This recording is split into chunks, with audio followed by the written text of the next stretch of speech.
18 Champions League matches spread out over the next 2 days. Tomorrow is the ultimate showdown between Barcelona and PSG, what could have been last year's UCL final. Barcelona and PSG will go head-to-head Wednesday, 3 p.m. Eastern, and you can catch that on Paramount+. So, of course, we have to dive into this huge matchup, and we're going to welcome in CBS Sports commentator Clive Tyldesley. Clive, making your morning footy debut. We had to get you. Yeah, let's clap it up. We got a legend in here, huh? Yes, we really do. We had to get you on the show because your voice is the one that we hear on the highlight reels. Your voice is the one that everybody is hearing at home. So, of course, we had to have you here today on Morning Footy. It sounds like a very kind way of saying you're very old, aren't you, Clive?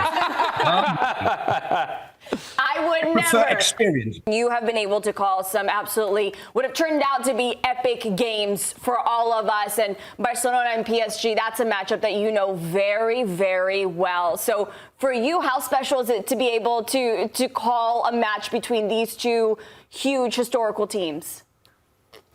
I think it would be even more special if it was back in the Camp Nou. And it's a shame that we're probably going to miss Barcelona's return to their spiritual home by a couple of weeks. The Barcelona City Council are not happy with elements of the safety of the new revamped stadium.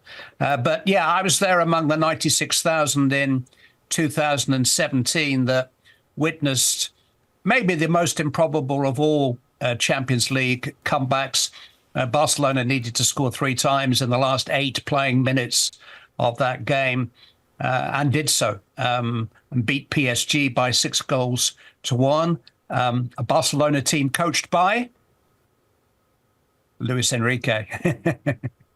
Yeah, funny enough, the last time that Barcelona beat PSG 3 times in a row was with Luis Enrique managing them. Since that time, they've been winless. So you really have to bring it back several years to find the last time that Barcelona managed to deal with this PSG. I don't know if properly is the right word because they escaped by the skin of their teeth, but it's been a long time coming. Listen, Clive, I want to know a little bit about the feeling in the stadium and what you feel, because it is almost underwhelming in the sense that the Camp Nou's not ready. I don't know if you've been to Montjuic, but what do you think you miss as a Barcelona fan when you don't have a game in the Camp Nou on a Champions League night that Barcelona's been so desperately to win for the last 10 or so years? Well, it's like living in a rented home. It's not where you belong, and you always know that. Carl Lewis belongs in the Olympic Stadium. Yeah. That's my undying memory of that particular venue. It doesn't really feel like a football stadium either. It's an improvement on the training center where Barcelona had to play their first 2 games of La Liga this season. But everything surrounding the Camp Nou, and I mean, those of you who've been fortunate enough to travel over and visit some of the great European stadia, it's not just the inside, it's the outside of the stadium. And when I say the outside, the mile around Camp Nou, which is very special. And whenever I'm walking down towards the stadium to cover a game, I've got memories going way back to the 1990s. It's where Manchester United won their famous Champions League final in 1999. So imagine what it's like for the fans of Barcelona who've been regularly going there for year after year after year. Maybe their father or an uncle or an auntie or a grandmother took them there for the first time. So a Barcelona home game can only happen at Camp Nou. This has got a H next to it as a fixture only because it's happening in their city. It's not happening in their home. It takes some of the gravitas out of the situation to some extent just because it's not at Camp Nou. However, there is still a lot of pomp and circumstance around this game, especially considering the young player, Lamine Yamal, is going to be back. He's going to be available for this one. And you've called so many historic games of young footballers, even before they hit their prime or as they were on their way up. How does Lamine Yamal and calling his games compare to some of those other historic names that you have called? Well, I think that probably is the greatest privilege that I've had in doing the job, the only job that I ever wanted to do as a young boy. The number of times that I've seen Leo Messi, seen Cristiano Ronaldo in the flesh.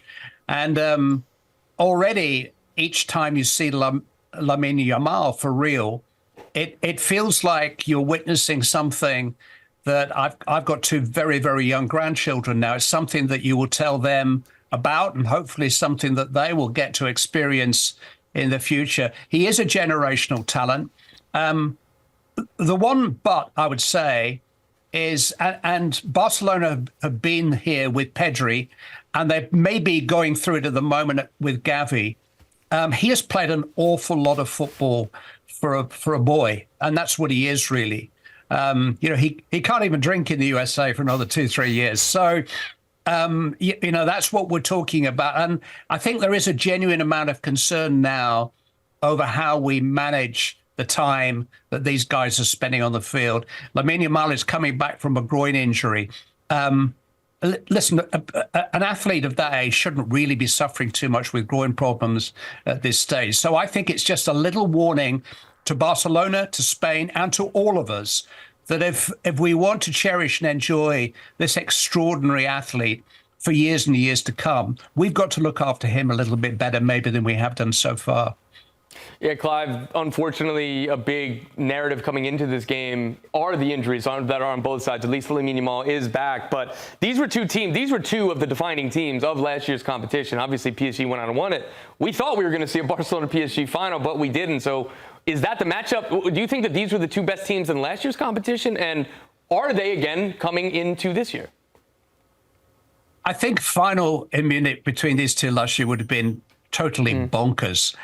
Goodness knows what the final score would be. And listen, I'm not trying to deny Inter Milan their right to play in that final, but the two semi-finals with Barcelona were off the scale. And talking about Lamine Yamal, he had huge chances both at the very end of normal time and at the very end of extra time to take Barcelona into that final. So many twists and turns, so many controversies. It could so easily have been Barcelona. We've got a slightly watered down version of that now, partly because of the absentees. Gavi and Kvaratskhelia are not the only ones by any means who are going to be missing this game, and partly because we are in the league phase of the competition, and one would expect both of these two teams to progress. PSG moved through the gears last season. Remember, they finished 11th in the league phase and had to go through the playoff round and got better and better. They took out Premier League team after Premier League team on their way to the final and were the outstanding force. But in terms of attractiveness, in terms of excitement, in terms of unpredictability, PSG and Barcelona were the showstoppers of last year in European football. No doubt about that. Clive, for sure, it's a mouth-watering matchup despite the injuries, and hopefully they clash again later in the tournament. But what's also mouth-watering, at least for me as a broadcaster, seeing your meticulous prep. It's incredible. At one point, I abandoned my handwriting. I am not as organized as you, and I've gone full-on computer, at least for the Golazo show. Please show the world, for those who don't know how Clive preps, just give us a preview of what you're working on for tonight, for tomorrow's game. Well, I can use a laptop, and I will have some Word files for me past Wednesday. They're the notes that I keep regularly on all of the major teams, listing the scores, scorers, appearances, playing positions. If you turn one round, then you see the penalty record. This is of PSG so far this season. So I keep all of those. And then I use that kind of information to put together my of infamous commentary charts. And this is the beginning of the Barcelona chart that's taking shape for tomorrow. You can see the squad numbers, the names in red, the goals scored so far this season, and then just some general prompts for information as and when I need it, or if Rob Green falls asleep listening to me. Clive, I see your sheet. You do it in pen. When I used to work by hand, I used to do it in paper. You don't mess up ever. In pencil. You don't mess up ever. Oh, I have stickers. Which are as old-fashioned as pens, really. But I think that part of it is I am maybe from a generation where my schooling was done with pen and paper, and so a lot of my learning habits were quite literally schooled in that way. And secondly, I think that I hope that I will only ever use 10% of the information that's on the charts, but if they are comprehensive and they are neat, when Kate hands to me, when the red light goes on and you go into this unscripted performance for the next 50 minutes, at least you feel as if you're prepared. Listen, I can mess up just like any other live broadcaster, but in terms of some people say, is it a safety net? No, it's a comfort blanket. It's a sort of psychological prop to which when you look at them, you think, well, I've done the work. If I mess up, it's down to me, but I've got no excuses in terms of preparation. There's a famous old saying, fail to prepare and you prepare to fail. And I'm a great believer in the fact that a small part of my job or a part of my job should be the research. I should know more about this game tomorrow night than anybody who's watching. Clive, sometimes the prep too and writing it down helps really retain all the information. But what happens after the final whistle blows with all your papers, all your notes? What do you do with them? Oh, you see this great big filing cabinet behind me here? Yeah, that's for them. That's incredible. I'll take you through one day.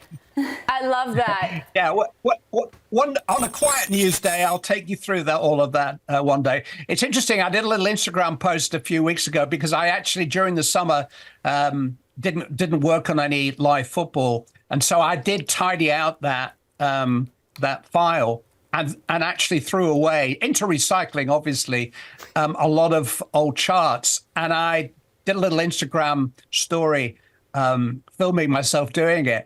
And the response was, no, don't throw anything away. Well, yeah, it's my work. And what you've got to remember as a commentator, and indeed you guys, if I can give you some advice, is that the match on Wednesday may be the biggest game of somebody's year. Somebody who's watching, it may mean more to them than any other sporting event that they watch. And so you owe it to them to make it as important to you. And that, I think, you've always got to think in terms of your audience. What are we doing this for?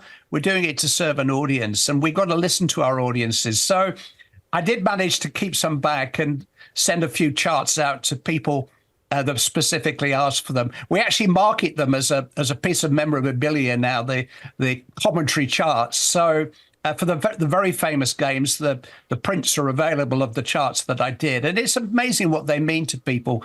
They bring back particular memories. And football is memories, isn't it? Where were you when such and such a thing happened? That's why football grabs us in the way that it does. Clive, we appreciate you so much. You guys will be able to hear Clive on the call tomorrow as Barcelona and PSG go head-to-head in Champions League. Match day 2 of the league phase. That kicks off at 3 p.m. Eastern. You can watch the game on Paramount+, or if you want to watch all of tomorrow's games at once, Nico Cantor has got you covered on the Whip Around Golazo show